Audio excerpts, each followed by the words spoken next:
Question number 4 देखते हैं next exercise 1.3 का। Express 0.999 in the form P by Q। Are you surprised by the answer?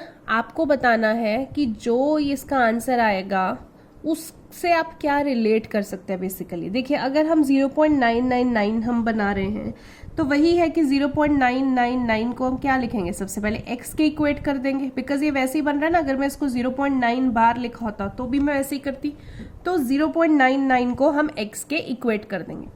तो ये हमारी फर्स्ट इक्वेशन होगी। अब क्या करना होता है, कितने डिजिट पे बार है, एक डिजिट पे बार है, तो क्या करेंगे, मल्टीप्लाई बोथ साइड बाय 10। दोनों से हम 10 से मल्टीप्लाई करेंगे, इधर 10 से किया तो 10x, इधर 10 से करेंगे तो ये एक डिजिट इधर शिफ्ट हो जाएगा 9.999 एंड सो ऑन। ये सेकेंड इक्वेशन होगी। अब क्या करते हैं, सब्ट्रैक्ट 1 फ्रॉम 2। तो 10x में से आप x सब्ट्रैक्ट करेंगे, इधर राइट में से राइट, तो 9.999 में से 0.99 माइनस कर देंगे, तो ऐसे लिखेंगे 10x में से x सब्ट्रैक्ट किया तो 9x आया। अब इधर डेसिमल के बाद और इधर डेसिमल के बाद सेम डिजिट है, तो माइनस करेंगे तो आपके पास आंसर 0 ही आएगा। तो 10x minus x would be 9x और इधर 9 माइनस 0 इज 9। तो x की वैल्यू आपके पास क्या आ जाएगी, 9 डिवाइड बाय 9, यानी कि कैंसिल करके 1। अब x की वैल्यू 1 आ गई। आपको तो p बाय क्यू में करना है तो p बाय क्यू में कर सकते हैं ना। 1 को हम 1/1 भी तो लिख सकते हैं, तो वो p बाय क्यू ही होगा। ठीक है, तो x की वैल्यू 1 भी p बाय क्यू फॉर्म में ही है। अब वो पूछ रहे हैं कि क्या आप आंसर से सरप्राइज्ड हैं, क्या ये आंसर सेंस कुछ इसकी बन रही है इस आंसर की? तो जरूर बन रही है। अगर आप 0.999 लिख रहे हैं और उसका आंसर 1 आ रहा है तो 0.999 इज वेरी क्लोज टू 1। ठीक है, तो डेफिनेटली इसकी सेंस बन रही है। तो आप लास्ट में स्टेटमेंट लिख देंगे that 0.999 dash dash is very close to 1. Yes, the answer makes sense, जो आपको क्वेश्चन में पूछा हुआ था। ठीक है, फिफ्थ क्वेश्चन देखिए। फिफ्थ क्वेश्चन में आपको बोला है what can be the maximum number of digits be in the repeating block of the digits in decimal expansion of 1/17। Perform the division to check your answer. अब कुछ नहीं करना, आपको बोला है कि 1/17 की डेसिमल एक्सपेंशन में मैक्सिमम नंबर ऑफ डिजिट्स कितने आ सकते हैं। तो आप लॉन्ग डिवीजन करिए और फिर आप अपना आंसर चेक कीजिए। ऐसा क्वेश्चन भी पेपर में बहुत कम आता है, बिकॉज इसकी कैलकुलेशन बहुत बड़ी है, तो इतना बड़ा वो कैलकुलेशन आपको कम ही डालते हैं। बट स्टिल मैं आपको बता देती हूँ, मैक्सिमम नंबर ऑफ डिजिट्स जो इसकी डेसिमल एक्सपेंशन में आएंगे 1/16 की, तो वो 16 आएंगे, मतलब जितना ये है उससे एक कम। ठीक है, तो लेस देन 17। तो आपके पास 1/17 करेंगे तो देखिए ये बन रही है आपकी डेसिमल एक्सपेंशन, तो ये 16 डेसिमल के बाद वो जाके रुकेगा, तो ये आपका बार है, फिर मतलब ये रिपीट होते जाएंगे। सो मैक्सिमम जो रिपीटिंग ब्लॉक है, रिपीटिंग ब्लॉक पूछा ना, तो इतने डिजिट्स आपके रिपीट होंगे, इसके बाद रुकेगा तो डेफिनेटली नहीं, बस रिपीट होते जाएंगे। तो ये रिपीटिंग ब्लॉक के डिजिट्स कितने आएंगे, जितना ये नंबर है उससे एक कम, 16। ओके, क्वेश्चन नंबर 6 देखिए। ये क्वेश्चन आपको 1 मार्क में आ जाता है। इसमें एक क्वेश्चन में एक लॉजिक भी है, वो लॉजिक समझिए।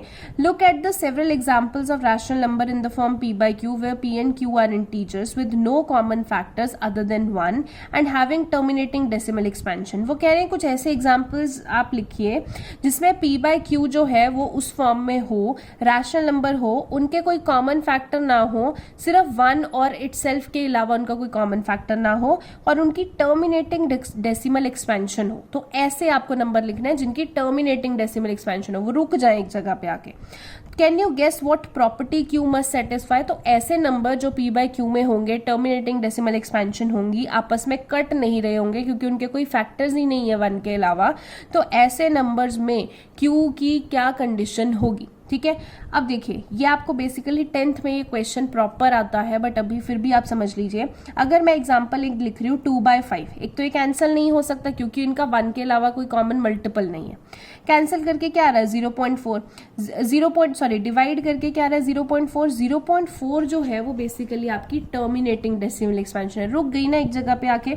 ऐसे ही अगर मैं 1/10 करती हूँ तो 1/10 क्या बनता है 0.1। 0.1 भी रुक गया, टर्मिनेटिंग डेसिमल एक्सपेंशन है, और ये कट भी नहीं रहे आपस में। 3/2 लिखूंगी तो इनका भी कोई कॉमन फैक्टर नहीं है 1 के अलावा, और इनको डिवाइड करके आपके पास कितना आ रहा है 1.5 आ रहा है।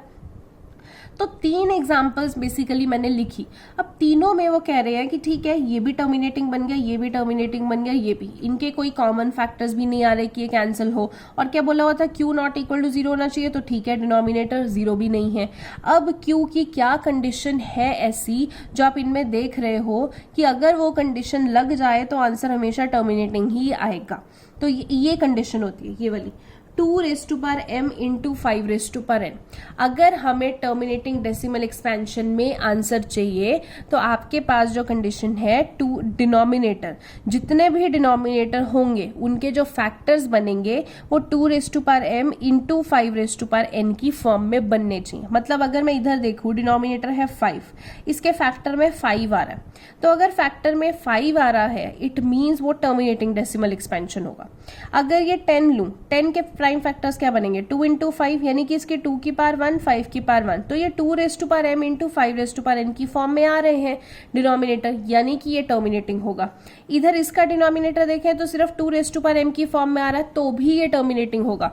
बट अगर कोई ऐसा क्वेश्चन हो जाता जिसके डिनोमिनेटर के ये फैक्टर्स बन रहे होते हैं, ये, अब इसमें 2 भी आ रहा है, इसमें 5 भी आ रहा है, बट इसमें 3 भी आ रहा है, तो ये नहीं चाहिए हमें। तो ऐसे क्वेश्चन में जिसमें डिनोमिनेटर 2 इंटू 3 इंटू 5 बन रहा है, तो ऐसे में वो नॉन टर्मिनेटिंग डेसिमल एक्सपेंशन होगी, वो टर्मिनेटिंग नहीं होगी। तो क्या कंडीशन है जो Q को सेटिस्फाई करनी पड़ेगी ताकि आंसर टर्मिनेटिंग में आए, तो denominator of all rational number are in the form 2m into 5n where m and n are integers, ये कंडीशन उसको सेटिस्फाई करनी पड़ेगी कि इसी फॉर्म में उसका आंसर होना चाहिए। ठीक है, क्वेश्चन नंबर 7 देखते हैं। क्वेश्चन नंबर 7 भी आपको 1 मार्क में, ये तो काफी कॉमन है। Write 3 numbers whose decimal expansion are non terminating and non recurring. मतलब 3 नंबर ऐसे लिखिए जिनकी डेसिमल एक्सपेंशन ना तो रुके, मतलब नॉन टर्मिनेटिंग हो, और ना दोबारा रिपीट हो रही हो, यानी कि नॉन रेकरिंग हो। तो मैंने लिख दिया। अब आप इमेजिनेशन से कुछ भी लिख सकते हैं, ठीक है। जैसे मैंने यहाँ पे लिखा 0.41, 411, 4111 एंड सो ऑन से ये पता लग रहा है कि वो नॉन टर्मिनेटिंग है, रुक नहीं रही है। प्लस मैंने डिजिट्स रिपीट नहीं किए हैं, पहले 1 डाल दिया, फिर 2 डाल दिया, फिर 3 डाल दिया। इसको रिपीटिंग नहीं बोलते हैं, सेम रिपीट होने चाहिए, तो ये रिपीट नहीं हो रहे हैं। अगला देखें 2.101, 001, 0001 सो ऑन, ये भी टर्मिनेट नहीं हो रहा है, प्लस ये बार बार रिपीट भी नहीं हो रहा है, तो नॉन टर्मिनेटिंग है, नॉन रिकरिंग है।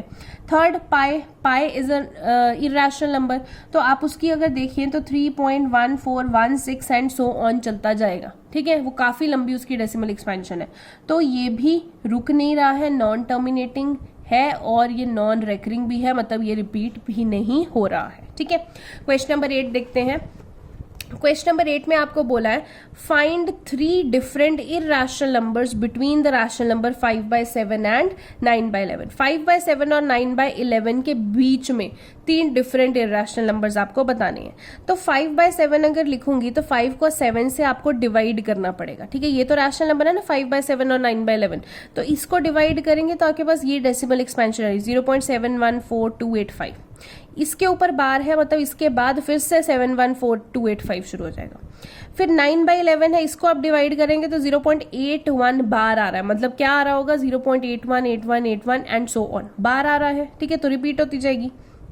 अब इस नंबर में से और इस नंबर, इन दोनों के बीच में से आपने 3 इरेशनल नंबर निकालने हैं। अब इरेशनल निकालने हैं तो आपके माइंड में डेफिनेशन क्लियर होनी चाहिए। इरेशनल मतलब जो कि रुकते ना हो, यानी कि नॉन टर्मिनेटिंग हो, और जो रिपीट ना होते हो, यानी कि नॉन रेकरिंग हो, ठीक है।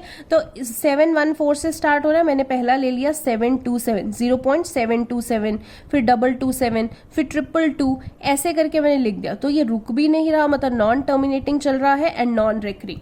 इरेशनल नंबर्स हमेशा यही होंगे, नॉन टर्मिनेटिंग होंगे एंड नॉन रिपीटिंग होंगे, या फिर आप इनको नॉन रेकरिंग बोल सकते हो, ठीक है। तो इसी उसमें आपने लेना है इनको। तो 747 अगला ले लिया मैंने, देखिए 727 लिया था, अगला 747, 447, 444 एंड सो ऑन। लास्ट 0.81 हमारी लिमिट है, उससे एक पहले वाला ले लेते हैं 80, 800, 8000। तो ये रिपीट भी नहीं हो रहे हैं एंड ये रुक भी नहीं रहे हैं, ठीक है। सो ये ऐसे क्वेश्चन आपको पेपर में 1 मार्क्स में डेफिनेटली आते ही आते हैं। इस लेक्चर में इतना ही, बाकी अगले क्वेश्चंस देखने के लिए आप नेक्स्ट लेक्चर देख सकते हैं। Thank you so much.